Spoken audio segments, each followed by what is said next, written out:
سلام، پگاه هستم. توی این ویدیو میخوام بهتون خوبی‌ها و بدی‌های تحصیل توی چین رو بگم. میخوایم با همدیگه بریم ببینیم که زندگی کردن توی چین چطوره، تحصیل توی چین چطوره، برای مهاجرت کردن، برای انتخاب مقصدمون برای تحصیل به چه مواردی باید توجه بکنیم، چه چیزایی رو باید بهشون دقت بکنیم که بتونیم مقصدمون رو درست انتخاب بکنیم و آیا چین میتونه گزینه مناسبی برای تحصیل ما باشه یا نه. پس با من همراه باشید. که بتونیم دید کاملتر و بهتری از چین و دانشگاهاش و زندگی و تحصیل توی چین داشته باشیم، اول باید بتونیم خود چین رو بشناسیم و بدونیم که اصلا چین چی هست، چه موقعیت‌هایی برای ما خواهد داشت و چه مزایا و چه معایبی نسبت به کشورهای دیگه برای ما داره. پس بریم اول یک سری اطلاعات کلی در مورد چین رو با هم دیگه ببینیم تا برگردیم سر بحث اصلیمون.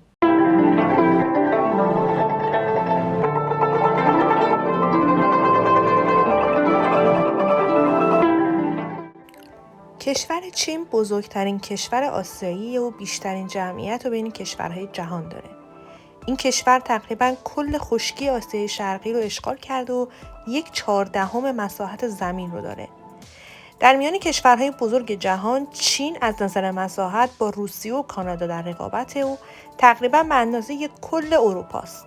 کشور چین از 22 استان، 5 منطقه خودمختار، 4 شهرداری و 2 منطقه اداری ویژه یعنی هنگ کنگ و ماکائو تشکیل شده. کشور چین یکی از مرتفع‌ترین و پست‌ترین مکان‌های روی زمینه. پکن پایتخت چینه، شانگهای شهر مرکزی صنعتی چین و هنگ کنگ مرکز تجاری این کشوره. نام انگلیسی چین چاینا هست، ولی خود چینی‌ها به چین میگن جونگوا یعنی مرکز دنیا، چرا که تو گذشته اعتقاد داشتن که چین مرکز دنیا هست. نوع حکومت چین حزب کمونیست هستش و زبان رسمیشون چینی ماندرین هستش، ولی خب توش انگلیسی و گویش‌های محلی هم صحبت میشه.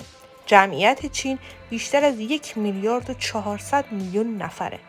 دومین اقتصاد برتر جهان هست و واحد پولیش یوان هستش.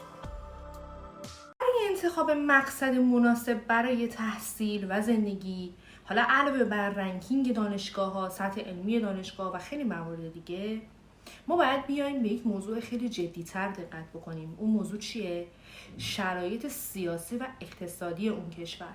همونطوری که تجربه به ما نشون داد توی این چند سال از وقتی که کرونا شروع شده و ما تونستیم سیاست‌هایی که کشورهای مختلف برای مقابله با کرونا رو پیش گرفتن و طبق اون جلو اومدن، مبارزه هایی که کردن، مقابله هایی که کردن، برنامه هایی که برای واکسن اجرا شد، برای قرنطینه اجرا شد، کشورهایی که مرزشون رو چندین سال بستن، کشورهایی که مرزشون بازه، کشورهایی که قرنطینه نکردن، کشورهایی که قرنطینه کردن و حالا همه اینها به کنار پیامدهای اقتصادی که برای هر کشوری وجود داشت توی دوران کرونا و همینطور اهمیتی که اون دانشگاه یا اون کشور به دانشجوهای بین‌المللی خودش داد و رویه‌ای که پیش گرفت برای ساپورت کردن دانشجوهاش، اینا همه مواردی هستش که ما باید توی مهاجرت بهش دقت بکنیم. این هستش که ما علاوه بر مسائل دیگه مثل هزینه‌های تحصیل، هزینه زندگی و خیلی موارد دیگه باید بهشون دقت بکنیم. تجربه چندین ساله من و زندگی توی 4 کشور مختلف به من نشون داد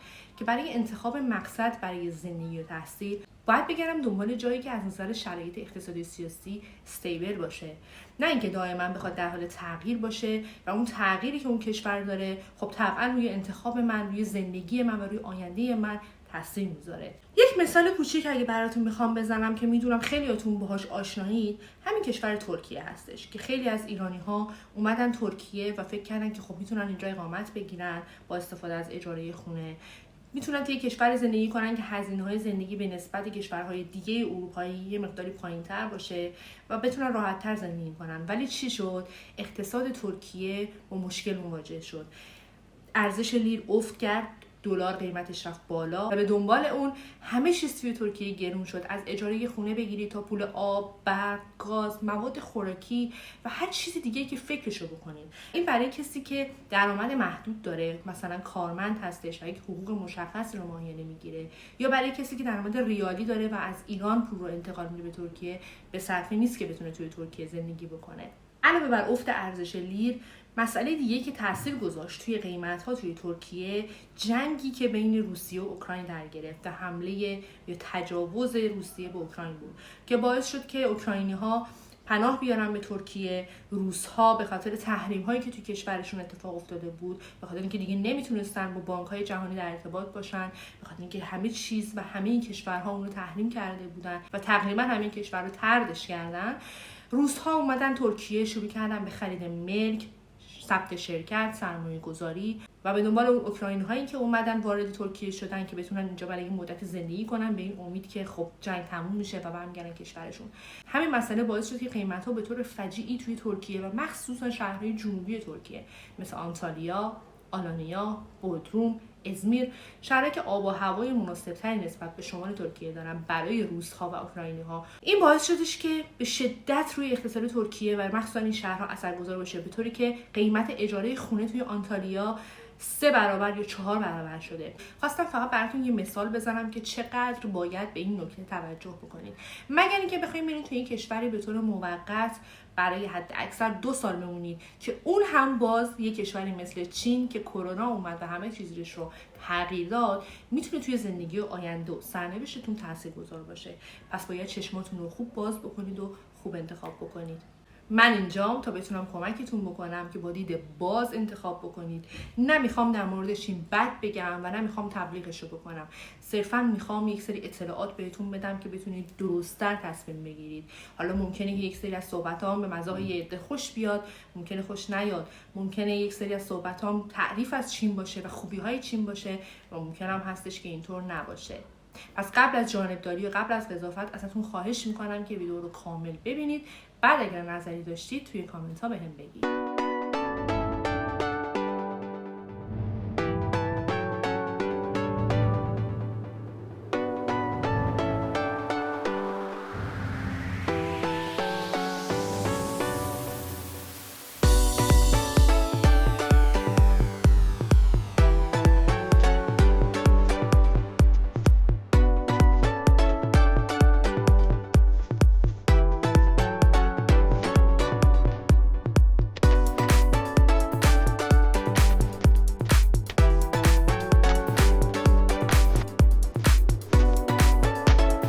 اولی و مهمترین نکته‌ای که هر دانشجویی ممکنه بهش توجه بکنه، نداشتن آزمون ورودی برای یک رشته خاص توی دانشگاه‌های چین هست.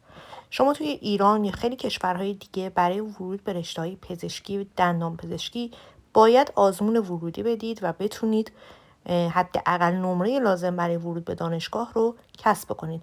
ولی دانشگاه‌های چین آزمون ورودی ندارن و کافیه که شما ریز نمرات دبیرستانتون و مدرک دیپلمتون رو بگیرید و اگر که شرایط رو داشته باشید میتونید وارد دانشگاه بشید و رشته مورد علاقتون رو بخونید. با توجه به اینکه خیلی از آزمون‌های بین‌المللی مخصوص رشته‌های پزشکی و دندانپزشکی مثل SAT توی ایران برگزار نمیشن و خب شاید شما دلتون نخواد که خیلی وقت بذارید و خودتون برای آزمون آماده بکنید، این موضوع میتونه یکی از پوینت‌های مثبت دانشگاه چین باشه. قسمت منفی این قضیه چیه؟ اینکه شما با یک سری دانشجوهایی که ممکنه از نظر سطح علمی و سواد هم سطح شما نباشن سر یک کلاس میشینید و این ممکنه سرعت کلاس رو کم بکنه، کیفیت آموزش رو پایین بیاره و یا حتی انگیزه رقابت رو از شما بگیره، چون هیچ گزینش علمی انجام نشده. صرفاً یک سری دانشجویی که حالا نمرات دبیرستان خوبی داشتن با پرداخت شهریه تونستن بیان و وارد دانشگاه بشن و همونجور که هم من میدونم و هم شما، نمراتی که توی دبیرستان کسب میشه نمیتونه ملاک خوبی برای سطح علمی یک دانشجو باشه. مورد دوم که برای هممون مهم هست، هزینه‌های تحصیل توی چین هست که نسبت به کشورهای دیگه خیلی خیلی پایین‌تره. چه هزینه تحصیل و چه هزینه زندگی در چین نسبت به کشورهای اروپایی و امریکایی مسلماً خیلی پایین‌تر هستش. علاوه بر اون بورسیه هایی هستش که دولت چین هر ساله به دانشجوی بین‌المللی ارائه میده و خب هدف از این هم جذب دانشجویان بین‌المللی و ترویج زبان و فرهنگ چینی در جهان هستش. نکته که باید بهش توجه کنید اینه که برخلاف چیزی که ممکنه از طرف مؤسسات و یک سری از ایجنت‌ها شنیده باشین، دندانپزشکی و پزشکی توی چین مشمول بورسیه نمیشه و شما باید با هزینه شخصی خودتون رشته‌ها رو بخونید. ولی دانشگاه هر سال تعدادی از بچه‌های فعال و برتر توی رشته‌های دندانپزشکی و پزشکی رو انتخاب میکنن و بهشون یک مقداری تخفیف توی شهریه میدن. بچه‌ها این بورسیه نیست، این تخفیف شهریه هستش که به شما تعلق میگیره و برای گرفتن اون باید جزو شاگردهای برتر اون رشته باشید. مثلا دانشگاه جنجو هر سال به شاگرد اول 12,000 یوان، به شاگرد دوم، سوم، چهارم و به ترتیب تا آخری که میشه 3,000 یوان تخفیف شهریه سالانه میده. ولی در عوض برای کسایی که میخوان توی دوره‌های ارشد و دکترا شرکت بکنن، بورسیه‌های خیلی خوبی بهشون ارائه میشه که میتونن ازش استفاده بکنن، به صورت رایگان با امکانات خوب توی دانشگاه بین‌المللی درس بخونن و حتی حقوق ماهیانه دریافت بکنن که این میتونه موقعیت خیلی عالی برای دانشجویان باشه. شرایط خیلی سختی هم مثل بورسیه‌های خیلی از کشورهای دیگه نداره، یک مقداری آسان‌تر هست و راحت‌تر میتونید این بورسیه‌ها رو دریافت بکنید. ممکنه براتون این سوال پیش بیاد که آیا این بورسیه‌ای که شما میگیرید مناسب هست و کافی هست برای زندگیتون؟ که باید بگم بله، کافی که هست که هیچ، میتونید حتی یک مقداری ماهانه پس‌انداز هم بکنید، چون هزینه‌های زندگی توی چین پایین هست و بنابراین بورسیه‌ای که شما ماهانه میگیرید کاملا کفاف هزینه‌های زندگی شما رو میده. پس اصلا نگران این موضوع نباشید. نکته سوم اینه که شما برای تحصیل توی چین مجبور نیستید زبان چینی بلد باشید و میتونید به زبان انگلیسی تحصیل بکنید.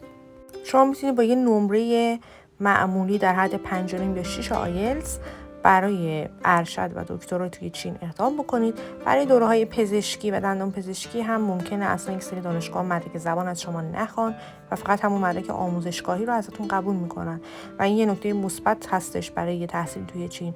اما به این نکته توجه کنید که شما توی دانشگاه ترم 1، 2، 3 و 4 باید زبان چینی رو یاد بگیرید. جزء واحدهای اجباری دانشگاه هست، باید بخونید، یاد بگیرید. بسیار هم بهش اهمیت میدن، بسیار روش حساسن، راه در رو هم نداره.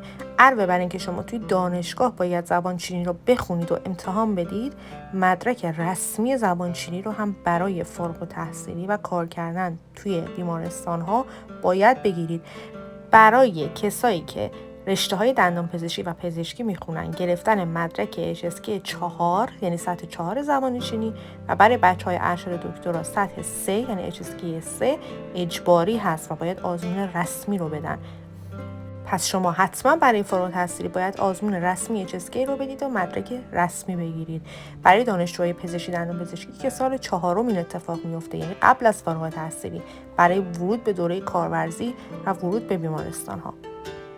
حالا شما موقع اپلای میتونید انتخاب کنید که میخواید به زبان انگلیسی درستون رو توی دانشگاه بخونید یا به زبان چینی بخونید. در هر دو صورت شما باید زبان چینی رو به هر حال توی دانشگاه یاد بگیرید. اگر بخواید به زبان چینی توی دانشگاه درس بخونید، قبل از اپلای کردن، قبل از درخواست برای دانشگاه، باید آزمون رسمی HSK رو داده باشید، مدرکش رو گرفته باشید. در صورتی که شما مدرک رسمی HSK سطح 5 رو داشته باشید، میتونید برای گرفتن بورسیه توی دانشگاهی چین اقدام بکنید و شانس پذیرش و بورسیتون هم بسیار بالاست. نکته 4 کار دانشجویی هستش. همونطور که میدونید توی اکثر کشورهای جهان دانشجویان حق دارن هفته 20 ساعت کار انجام بدن و خب توی تعطیلات این ساعت کاری بیشتر هم میشه. ولی متاسفانه توی چین کار دانشجویی تا امسال ممنوع بود و باهاش برخورد قانونی میشد و حتی کسایی بودن که به خاطر کار کردن غیر قانونی از دانشگاه اخراج و از چین دیپورت شدن. امسال چین به خاطر اینکه بیاد دانشجوی بین‌المللی بیشتری رو جذب کنه، اعلام کرد که دانشجویان از این به بعد حق کار کردن دارن. ولی کار دانشجویی در چین به اون سادگی‌ای که شما فکر می‌کنید نیست. ممکنه شما توی کشورهای دیگه در حین تحصیل بتونید یه کار دانشجویی پیدا بکنید رو اون کار پاره وقت رو انجام بدید، ولی توی چین کار کردن لازمش دونستن زبان چینی هست و رقابت با افراد بومی خود چین، رقابت با نیروی کار چینی که خودشون خب میدونید نیروهای کار ماهری هستن و شما باید یک پوان مثبتی نسبت به اونها داشته باشید که اون کارفرما بخواد بیاد شما رو استخدام بکنه و به کار بگیره به جای اینکه یک نیروی چینی رو بخواد به کار بگیره. تا قبل از کرونا شرایط جوری بود که کسایی که اونجا دانشجو بودن کار غیرقانونی انجام میدادن و اکثرشون هم تقریبا 90% زبان انگلیسی تدریس میکردن. بعد از کرونا شرایط یک مقدار تغییر کرد. خیلی از مؤسسات و آموزشگاه زبان انگلیسی توی چین تعطیل شدن و اون تعداد محدودی هم که هستن خب قطعا ترجیح میدن کسایی اونجا تدریس بکنن که نیتیو باشن، یعنی اهل امریکا، انگلستان، کانادا یا استرالیا باشن، نه کسایی که نیتیو نیستن و انگلیسی زبان اولشون نیست و خودشون رفتن جای دیگه انگلیسی رو یاد گرفتن. پس به این موضوع دقت کنید. البته کار دانشجویی زیر نظر استاد به صورت کارآموزی با اجازه دانشگاه برای بچه‌های ارشد دکترا مجاز هست، ولی خب حقوق آنچنانی نخواهد داشت. همونطور که گفتم دانشجوی ارشد دکترایی که بورسیه دارن نباید نگران هزینه‌های زندگیشون باشن، چون بورسیه‌ای که میگیرن برای زندگیشون کافی هست. ولی خب بچه‌های دندانپزشکی و دانشجویانی که بورسیه ندارن باید این نکته رو حتما بهش توجه بکنن. نکته 5 رنکینگ و سطح علمی دانشگاه‌های چین هست. دانشگاه‌های چین عمدتاً از سطح علمی خوبی برخوردارن. امکانات خوبی برای دانشجویان دارن. آزمایشگاه‌های مجهز، کتابخونه‌های بزرگ و خیلی امکانات دیگه که شاید توی یه سری از دانشگاه‌های مثلا اروپایی یا آسیایی دیگه شما نبینید. شما توی چین میتونید توی دانشگاه بین‌المللی با یک محیط بین‌المللی درس بخونید، رزومتون رو ارتقا بدید، معدلتون رو بالا بیارید، کارآموزی انجام بدید، مقاله بنویسید و برای مقطع بعدی خودتون رو آماده بکنید که بتونید برید یک کشور دیگه که هدفتون هست و اونجا ادامه تحصیلتون رو بدید. ممکنه ندونید که شما حتی اگه 10 سال هم توی چین بمونید و تحصیل بکنید، هیچ وقت چین به شما اقامت یا پاسپورت نمیده. همیشه شما توی چین مسافر هستید و باید چین رو ترک بکنید. بنابراین به چین فقط به عنوان یک سکوی پرتاب نگاه کنید، نه مکانی برای موندن، نه یک هدف. اتفاقاتی که توی چین میفته، قوانینی که هست و سیاست‌هایی که وجود داره شاید برای خود افراد بومی چین مناسب باشه، ولی برای ماها به عنوان یک خارجی ممکنه مناسب نباشه و خیلی جاها به ضررمون تموم بشه. برای من همونجوری که بارها گفتم شما به چین فقط باید به عنوان یک سکوی پرتاب نگاه کنید و هیچ وقت نباید هدفتون رو بذارید که بخواید توی چین زندگی بکنید.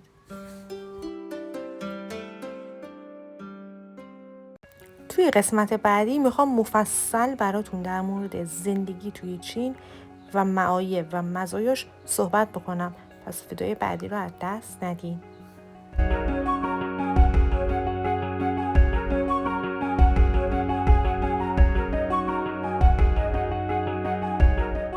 مرسی که ویدیو رو دیدید. توی قسمت بعد سعی میکنم اطلاعات بیشتری در این مورد بهتون بدم. اگر این ویدیو رو دوست داشتید لطفاً لایک کنید، کانال رو هم حتما سابسکرایب بکنید که بتونید ویدیوهای بعدی رو هم ببینید. یه سوالی در رابطه با مسائلی که توی ویدیو مطرح شد دارید توی کامنت ها بپرسید، حتما بهتون جواب میدم.